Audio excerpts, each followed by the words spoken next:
Hey guys, LevelCap here, and welcome to This Week in Gaming. And this one was a big one for Titanfall fans, and GTA 5 has also passed over $500 million in microtransaction sales. We've also simplified the table of contents, so if you're here for first-person shooter news or DLC news, just click its category. Mobile users see the description for timestamps. Alright, now the Titanfall 2 hype train is officially leaving the station, serving as a teaser to the game's full reveal on June 12th. This is the first footage we've seen of Titanfall 2, and it looks pretty impressive. And while it doesn't reveal much, there is a hint that Titans will have melee weapons. The original Titanfall sorely lacked the depth and variety, especially in Titan combat, to keep people invested in the game. Increasing the variety of what mechs can do in a unique way, at the very least, adds a new layer to the upcoming game's combat. Now, Titanfall at its core was a solid game. It was built on a robust engine that's been around for a long time. We'll have to see what the new engine is built on, and we'll also have to see if there's meaningful innovations made to the game so that hopefully it lasts a bit longer in this highly competitive world of first-person shooter games. Another game with a huge amount of potential, No Man's Sky, was featured again as part of IGN's First for April. Sean Murray, the game's creator, demoed the title, showcasing its survival elements, crafting, NPC interactions, as well as seamless interplanetary travel and combat.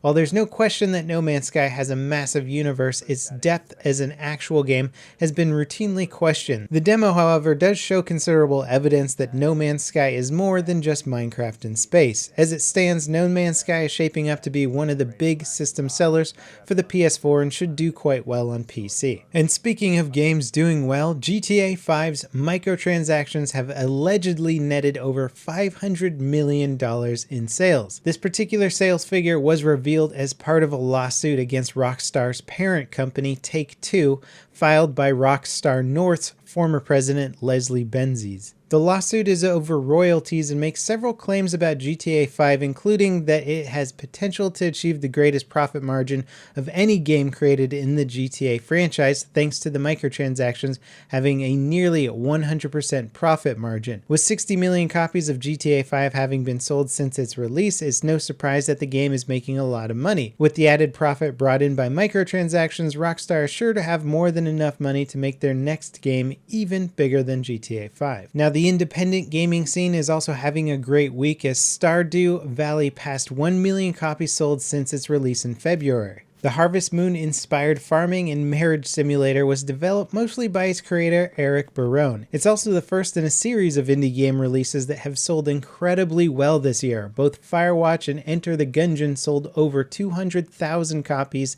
in their first week of release. With such niche games selling so well, it's obvious that the gaming market has expanded hugely in the past few years and that gamers are more inclined to buy some of these indie-style titles, probably largely in part due to Minecraft's massive success. Moving on, despite Quantum Break continuing to have huge performance issues on PC, it's now the best-selling game published by Microsoft for the Xbox One. The game's developers recently put out a list of PC-specific issues they're attempting to fix. With problems ranging from FPS stuttering to not having a quit option, you'd think bugs are the game's biggest issue. On Xbox One, Quantum Break essentially renders at 720p and upscales to 1080p. On PC, the same is true, but there's no way to turn it off, and it scales to always render the game at 2/3 of the set resolution. While such a rendering technology makes sense on the Xbox One's limited hardware, on PC, it's totally out of place. Considering how poorly the game runs on PC despite the upscaling, a lot could be said about Microsoft's continued trend of publishing bad PC ports of their first-party titles. The Division is also continuing to have a rough time. Its latest update brought a new mission and a ton of changes as well as new bugs to the game. With players reporting issues like deleted characters and matchmaking errors, the Incursion update has had a mixed reception. Not to mention there's also rampant cheating occurring on the PC version of the game, and so far there doesn't seem to be any countermeasures in place. If you'd like more details on the Incursion patch, I made a video specifically covering it in detail, and you can check that out here. Black Ops 3 is getting new DLC next week, and Treyarch have put out video previews of some of the new maps. The Eclipse DLC brings 4 new multiplayer maps, 1 new zombie map to the Season Pass owners and people that purchase the DLC for $15 on April 19th.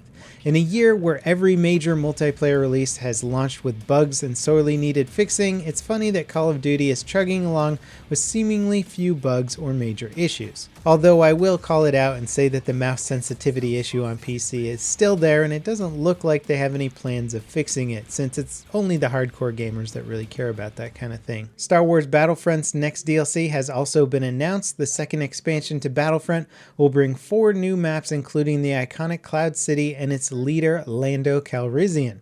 The DLC will also include new weapons, a new game mode, and a second hero, the bounty hunter Dengar, a character that is literally on screen for mere seconds. He also didn't have any dialogue. At least Bosk had some sort of gurgling sound. Maybe they're saving Bosk for a later DLC. In hardware news, 2 recent FCC filings by Microsoft are hinting at them now announcing new hardware during E3.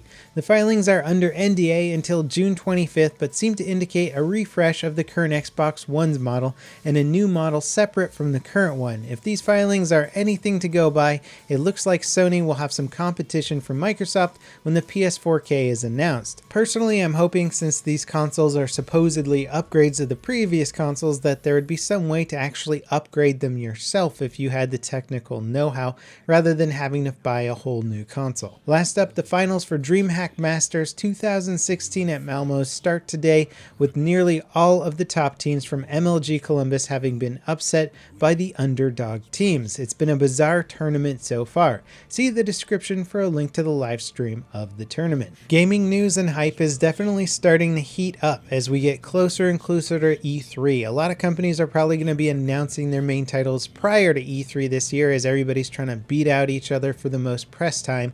I am most excited for the announcement of Battlefield 5. Whether or not that's going to happen at E3 or earlier or later has yet to be revealed, but I'm still quite excited. Anyway, that concludes the wrap up for this week in gaming. I hope you guys enjoyed the episode, and I'll see you next time. This is LevelCap signing off.